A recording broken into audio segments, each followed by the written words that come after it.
Congress నేతపై water bottle తో దాడి చేసిన బీఆర్ఎస్ మహిళ ఎమ్మెల్యే. రేషన్ కార్డుల పంపిణీ కార్యక్రమంలో తీవ్ర వాగ్వాదం.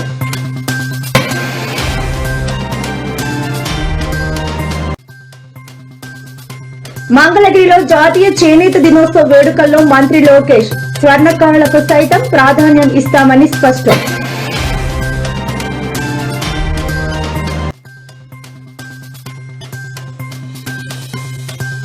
బీసీ రిజర్వేషన్ల కోసం తుది వరకు పోరాడతామన్న పొన్నం ప్రభాకర్. ముస్లింల పేరుతో అడ్డుకోవడం సరికాదని వ్యాఖ్య.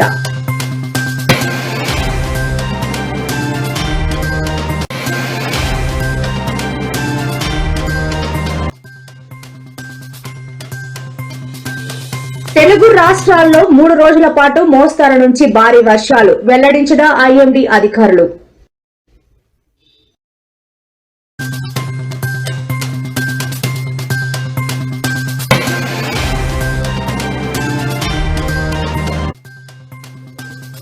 రణరంగంగా మారిన పులివెందుల జెడ్పీటీసీ ఉప ఎన్నిక. పులివెందుల వైసీపీ కుటుంబానికి అడ్డా అన్న కేతిరెడ్డి.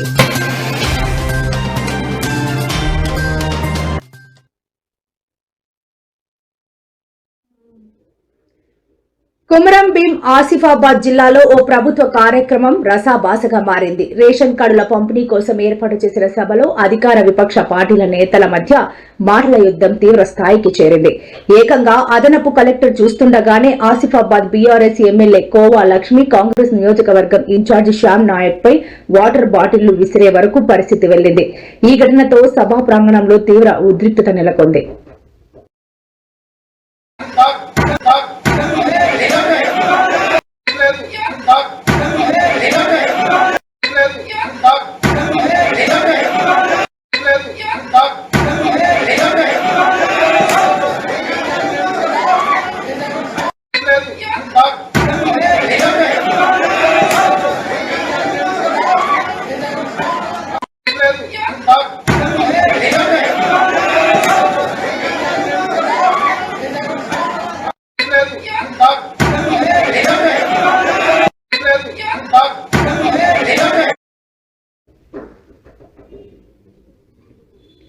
జాతీయ చేనేత దినోత్సవాన్ని పురస్కరించుకుని గురువారం నాడు మంగళగిరిలో ఏర్పాటు చేసిన వేడుకల్లో మంత్రి లోకేష్ పాల్గొన్నారు. ఈ సందర్భంగా ఆయన మాట్లాడుతూ చేనేత కళాకారుల నైపుణ్యానికి సెల్యూట్ చేస్తున్నానన్నారు.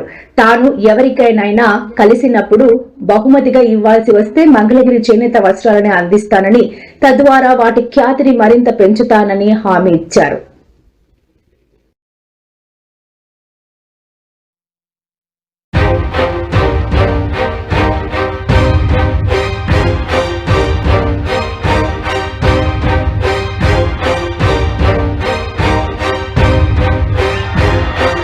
యాభై 53,000 కాదు, 91,413,000 మెజార్టీ నన్ను గెలిపించి శాసనసభకు మీరు పంపించారు.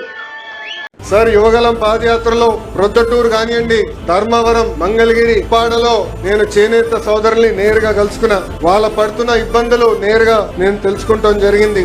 ఆనాడు ఇట్లనే ఒక మీటింగ్ పెట్టుకుని చేనేత సోదరులు చెప్పా, చేనేత సోదరులు నేను దత్తకు తీసుకుంటున్నానని. కొంతమంది ఎగతాళి చేశారు, కొంతమంది కించపరిచే విధంగా మాట్లాడారు. కానీ నా ఆలోచన ఒక్కటి, చేనేత రంగాన్ని పెద్ద ఎత్తున ప్రోత్సహించాలి, వాళ్ళ ఆదాయం రెట్టింపు చేయాలి. ఆ లక్ష్యం పెట్టుకుని నేను దత్తగా తీసుకుంటానని ఆనాడు చెప్పాను. ప్రభుత్వ స్కీమ్స్ తో పాటు డిజైన్లు కానివ్వండి, modern colours, skilling, market linkage, promotion ఇవన్నీ చాలా అవసరం. అందుకే నేను మంగళగిరి కళాకారుల చేనేత కళాకారు వస్త్రాల్ని పెద్ద ఎత్తున ప్రమోట్ చేస్తున్నాం.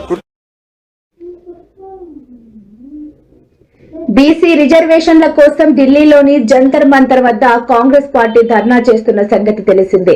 ఈ కార్యక్రమానికి తెలంగాణ ముఖ్యమంత్రి రేవంత్ రెడ్డి, పీసీసీ అధ్యక్షుడు, మంత్రులు, ఎమ్మెల్యేలు, ఎమ్మెల్సీలు, ఎంపీలు, జిల్లాలకు చెందిన ముఖ్య నేతలు హాజరయ్యారు. ధర్నా శిబిరానికి ఢిల్లీలోని పలువురు పార్టీ పెద్దలు తరలివచ్చారు. కాసేపటి క్రితం ఢిల్లీలో మీడియాతో మంత్రి పొన్నం ప్రభాకర్ మాట్లాడుతూ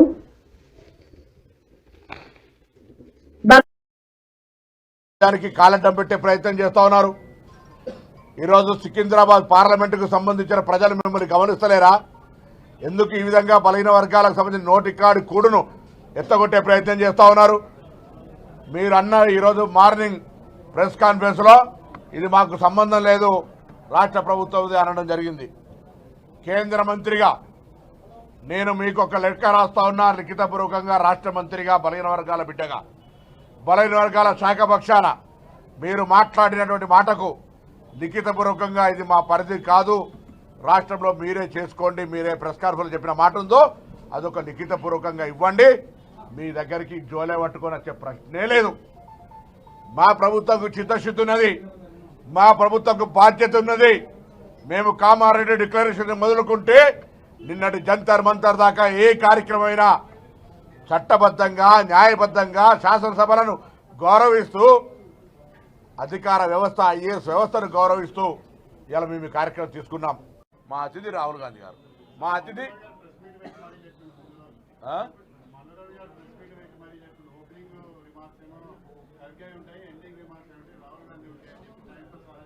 సరే ఖార్గే గారు అంటే నాకు ఐడియా లేదు. మల్లురావు గారు మీరు ఆ ప్రశ్న బరాబర్ అడగచ్చు. నాకు తెలిసి మా నాయకత్వం అందరికీ రాహుల్ గాంధీ గారు వస్తున్నారు. బంగాళాఖాతంలో కొనసాగుతున్న ఉపరితల ఆవర్తనాలు, ద్రోణుల ప్రభావంతో తెలుగు రాష్ట్రాల్లో మళ్లీ వానలు జోరందుకునున్నాయి. నేటి నుంచి రానున్న 3 రోజుల పాటు తెలుగు రాష్ట్రాల్లో మోస్తరు నుంచి భారీ వర్షాలు కురిసే అవకాశం ఉందని వాతావరణ శాఖ వెల్లడించింది. ఇవాళ తెలంగాణలోని యాదాద్రి, భువనగిరి, రంగారెడ్డి, వనపర్తి, జోగులాంబ, గద్వాల, మహబూబానగర్, నాగర్ కర్నూల్ మోస్తరు వర్షాలు కురుస్తాయని పేర్కొంది.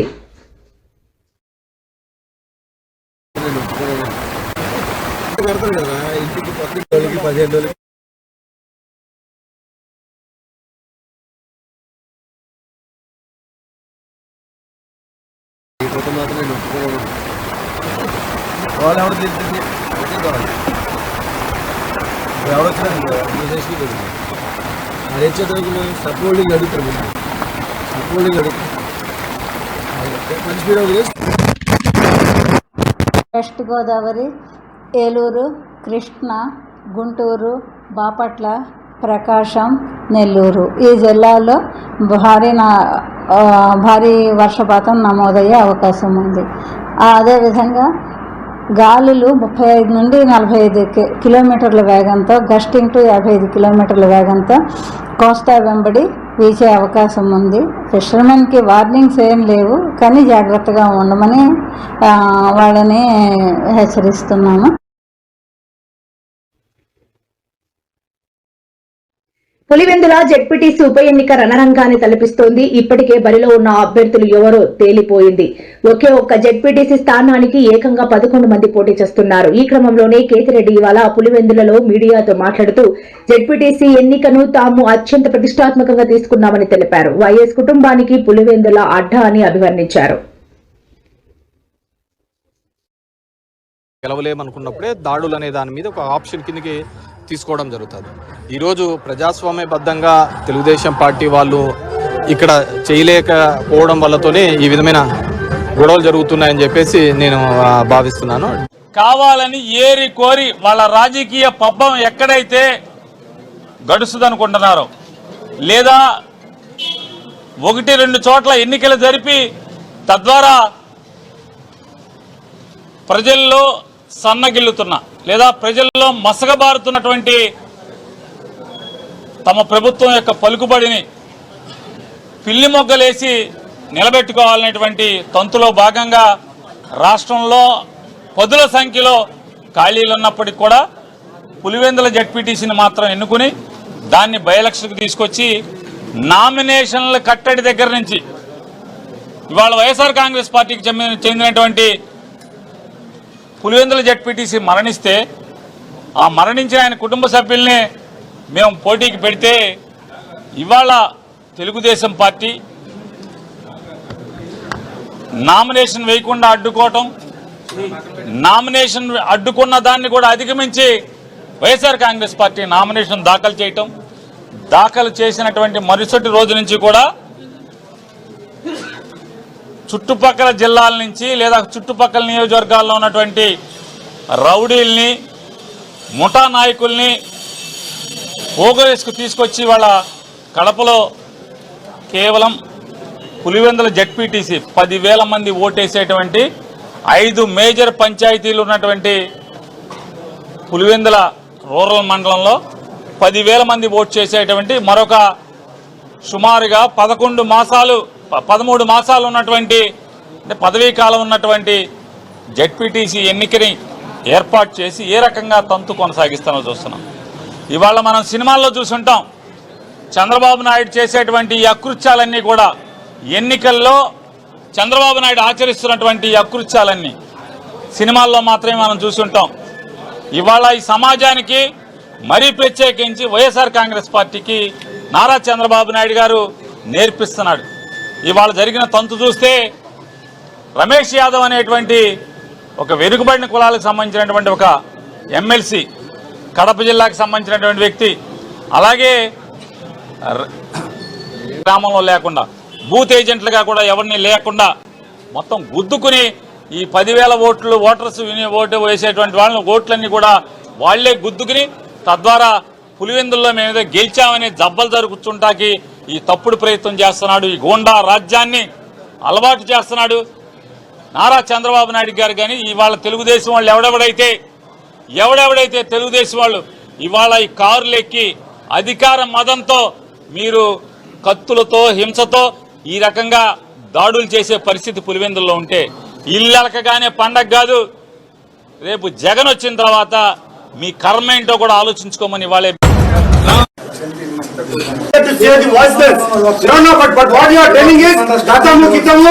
రాజకీయ మాట్లాడుతున్నారా మీరు? మీ డ్యూటీ ఇది. ఇక్కడ ప్రాణాలు మానాలు ఆస్తులు కాపాడుతున్న బాధ్యత మీది.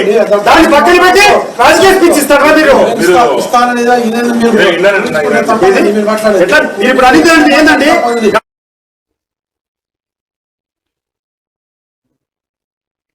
ఏపీ సీఎం చంద్రబాబుకు గురుదక్షిణగా గోదావరి జలాలను బనకచెర్లకు తరలిస్తున్నారని సీఎం రేవంత్ రెడ్డిపై మాజీ మంత్రి హరీష్ రావు తీవ్ర విమర్శలు గుప్పించారు. ఈ మేరకు ఆయన ఇవాళ నర్సాపూర్ ఎమ్మెల్యే సునీత లక్ష్మారెడ్డి క్యాంపు కార్యాలయంలో మీడియా సమావేశంలో మాట్లాడారు. ముఖ్యమంత్రి మేడిగడ్డ పడావు పెట్టాడని, బనకచెర్లకు నీళ్లు గురుదక్షిణగా పంపించాడని విమర్శించారు. బేసిన్ మీద ఒక 500 టీఎంసీలు, గోదావరి బేసిన్ మీద దాదాపు ఒక 1000 టీఎంసీలకు మీరు బ్లాంకెట్ ఎన్ఓసి ఇవ్వండి. ఆ తర్వాత మీరు ఏ ప్రాజెక్టులైనా కట్టుకోండి, మాకు అభ్యంతరం లేదు. కేసీఆర్ గారు గోదావరి నదిలో మాకు 963 టీఎంసీల నీళ్లు కేటాయించారు. అయితే దీని తర్వాత కూడా 3000 టీఎంసీలు సముద్రంలో కలుస్తున్నాయని సెంట్రల్ వాటర్ కమిషన్ లెక్కలు చెబుతున్నాయి. ఆ 3000 టీఎంసీల్లో కూడా ఇదే ప్రోరాటా ప్రకారంగా మాకు 1950 టీఎంసీల నీళ్లు కావాలి. 1950 టీఎంసీలు మాకు కావాలి గోదావరిలో. ఎందుకంటే మా హైదరాబాద్ నగరం 1 కోటి జనాభా ఉంది, 30 లక్షల మంది మైగ్రెంట్ వర్కర్స్ ఉన్నారు. హైదరాబాద్లో పారిశ్రామిక అవసరాలు, తాగునీటి అవసరాలు, భవిష్యత్ అవసరాల దృష్ట్యా గోదావరిలో 1950 టీఎంసీల నీళ్లు ఈ 3000లో మా వాటా. ఈ 3000 సముద్రంలో కలిసే దాంట్లో మా లెక్క 1950 టీఎంసీల నీళ్లు ఇవి మాకు ఇవ్వాలి అని కేంద్ర జలవనరుల శాఖకు ఆనాడు కేసీఆర్ గారు రాసిండ్రు.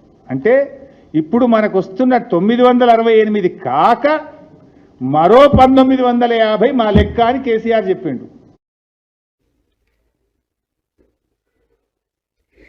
ప్రస్తుత వివాహాలపై మాజీ ఉపరాష్ట్రపతి వెంకయ్య నాయుడు ఆసక్తికర వ్యాఖ్యలు చేశారు. విజయవాడలో జరిగిన ఓ కార్యక్రమంలో పాల్గొన్న ఆయన భారతీయ వివాహ వ్యవస్థలో వస్తున్న మార్పులపై ఆవేదన వ్యక్తం చేశారు. మన కుటుంబ వివాహ వ్యవస్థను చూసి ప్రపంచ దేశాలు గౌరవిస్తాయని అన్నారు. వివాహాల్లో కూడా మనం చూస్తున్నాం, రాజకీయంలో ఇతరులు కలుపుకునే పరిస్థితి టీం తగ్గిపోతా ఉంది. అన్నదమ్ముడు కూడా సరిగ్గా ఉండే పరిస్థితి తయారవుతుంది వాళ్ళ. అలాగే వివాహాల్లో కూడా మనం చూస్తున్నాం, ఈ మధ్య విడాకులు ఎక్కువైపోయి వాళ్ళిద్దరికి కెమిస్ట్రీ కుదరలేదట అని. ఫిజిక్స్ చూసి పెళ్లి చేసుకున్నప్పుడు కెమిస్ట్రీ కుదరలేదని తర్వాత విడిపోతామని చెప్పిన కారణం చెప్పడమే నాకైతే అర్థం కావడం. ఇది మంచిది కాదు. ప్రపంచంలో భారతదేశానికి గౌరవం తెలుసా? మన కుటుంబ వ్యవస్థ చూసి, మన వివాహ వ్యవస్థ చూసి అందరూ గర్విస్తూ ఉంటారు. ఆ పద్ధతులు, ఆ సాంప్రదాయాలు ఉండాలని చెప్పండి. దాన్ని మనం గర్వించుకొని దాన్ని మనం అందరం కూడా టాలీవుడ్ హీరో విజయ్ దేవరకొండపై ప్రజాశాంతి పార్టీ అధినేత కేఏ పాల్ ఆగ్రహం వ్యక్తం చేశారు. ఈడీ విచారణ తర్వాత విజయ్ దేవరకొండ పెద్ద యాక్షన్ చేశాడన్నారు. చేసిన తప్పును ఒప్పుకోకుండా లీగల్ అని మాట్లాడుతున్నాడని ఆగ్రహం వ్యక్తం చేశారు. విజయ్ ప్రమోట్ చేసిన యాప్స్ తెలుగు రాష్ట్రాల్లో బ్యాన్ అయ్యిందన్నారు. ఆ యాప్స్ ప్రమోట్ చేసినందుకు అరెస్ట్ చేయాలని అన్నారు. బెట్టింగ్ యాప్స్, గేమింగ్ యాప్స్ వేరని విజయ్ దేవరకొండ అంటున్నాడని, అవి రెండు ఒకటేనని ప్రభుత్వానికి నిరూపించానని చెప్పారు. విజయ్ వెంటనే క్షమాపణలు చెప్పాలని డిమాండ్ చేశారు.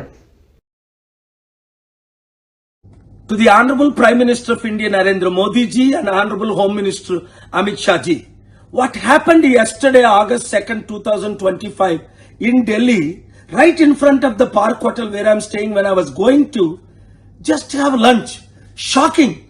Look at these goons. Pictures. The auto driver and 4 autos and a car blocked me, tried to kidnap me, rush me, misguiding me. I was trying to avoid, and my assistant is right there with me. I'm helping Nimisha Priya Kerala.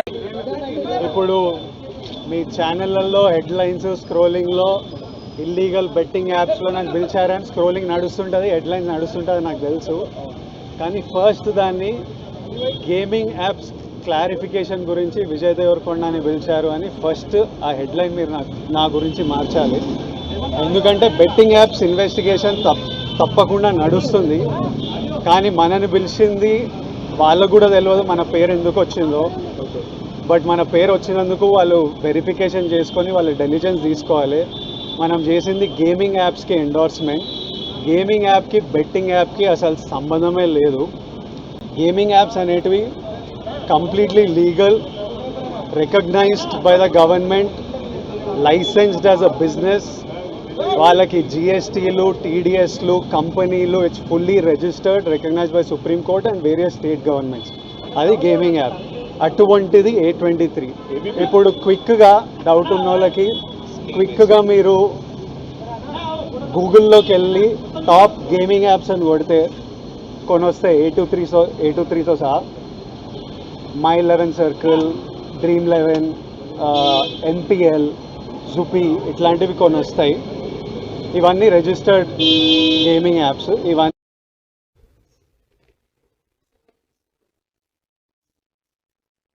మాజీ మంత్రి YS Vivekananda Reddy కుమార్తె సునీత, ఆమె భర్త నేడు Kadapa SP Ashok Kumar ను కలిశారు. వివేక హత్య కేసులో తాజా పరిణామాలను ఎస్పీకి వీరు వివరించారు. హత్య కేసులో నిందితుల బెయిల్ రద్దుకు సంబంధించి సుప్రీంకోర్టులో పిటిషన్ వేసిన నేపథ్యంలో ఎస్పీని వీరు కలిశారు. అనంతరం మీడియాతో సునీత మాట్లాడుతూ జెడ్పీటీసీ ఉప ఎన్నిక సందర్భంగా గత 2 రోజులుగా పులివెందులలో జరుగుతున్న ఘటనలను చూస్తుంటే తన తండ్రి వివేక హత్య గుర్తొస్తోందని అన్నారు. గొడ్డలి వేటుతో వివేకాను చంపి గుండెపోటు అని చెప్పారని మండిపడ్డారు. వివేక హత్య కేసుపై గత 6 ఏళ్లుగా పోరాడుతున్నానని సునీత చెప్పారు.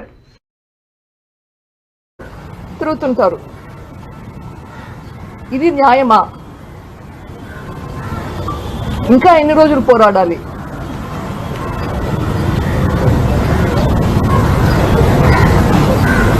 ఈరోజు ఎస్పీ గారితో ఇదే ఆవేదన వ్యక్తం చేశాను.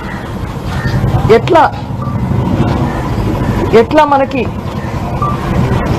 మన కడపకి, పులివెందులకి ప్రశాంతంగా బ్రతకాలంటే ఎట్లా? రేపు వైఎస్ వివేకానంద రెడ్డి గారి బర్త్డే జయంతి కని వస్తున్నాను. ఈరోజు పొద్దున్న అమ్మ ఫోన్ చేస్తుంది నాకు, భయపడుతుంది. పాప నువ్వు ఇక్కడ రావద్దు, ఇక్కడ గొడవలు జరుగుతున్నాయి, నీకేమన్నా అవుతుందేమో అని భయం వేస్తుంది. న్యాయం కోసం పోరాడేటప్పుడు భయపడాలనా, తప్పు చేస్తే భయపడాలనా? ఎట్లా ఉండాలి? మన సమాజం ఎట్లా ఉండాలి?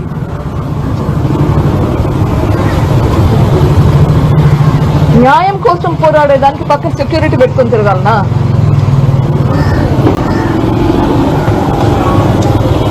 ఎందుకు భయపడాలి? ఎవరి కోసం ఎందుకు భయపడాల్సిన సిచ్యుయేషన్ ఎందుకు రావాలి? తప్పు చేసిన వాళ్ళు జైల్లో ఉంటే ఈ సిచ్యుయేషన్ రాదు.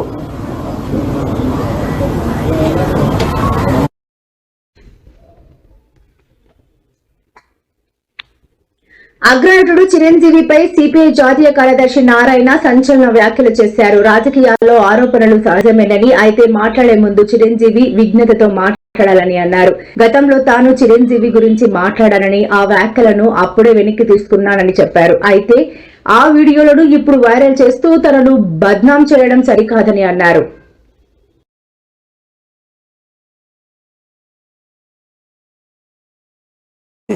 వాళ్ళకి అప్పగిస్తే పులి మేకను అప్పగించే మీరు చర్చించాల్సిందంటే కార్మిక వర్గానికి పనిచేసే వాళ్ళు ఉన్నారు, కార్మికులు ఉన్నారు, వాళ్ళ ప్రతినిధులు ఉన్నారు, వాళ్ళ ఆఫీస్ బేరర్స్ ఉన్నారు. వాళ్ళతో మాట్లాడి పరిష్కారం చేయకుండా మేకలు తినే వాళ్ళకి నిన్న ఒక ఈవెంట్లో మాట్లాడారు పర్టికులర్గా, పాత వీడియో కాదు, నిన్న ఒక ఈవెంట్లో మాట్లాడారు పర్టికులర్గా. కొంతమంది నన్ను విమర్శలు చేస్తున్నారు, నా మంచి వారికి సమాధానాలు అంటూ కూడా చెప్పారు. వారి మంచో ఏందో నాకు అవసరం లేదు. నేను ఒకప్పుడు వాస్తవం చెప్పినా కానీ అపార్థం చేసుకున్నారు. అది క్యాష్ ఫీలింగ్ తీసి అడ్డం పెట్టారు కాబట్టి నేను క్షమాపణ చెప్పేశాను, అయిపోయింది. ఏమాత్రం విద్యుత్ ఉంటే ఆ పాత వీడియోలు తీసేసేయాలి. మనం దాన్ని కొనసాగిస్తే మళ్ళీ నేను కూడా కొనసాగిస్తా కదా, నా చేత కదా. అందువల్ల ఇప్పటికైనా విద్యుత్ తోటి ఆ పాత వీడియోలు తీసేయమని, ఎందుకంటే నేను క్షమాపణ చెప్పాను కాబట్టి తీసేయమని చెప్తున్నా. తీయకపోతే ఆయన విద్యుత్కి వదిలేస్తా.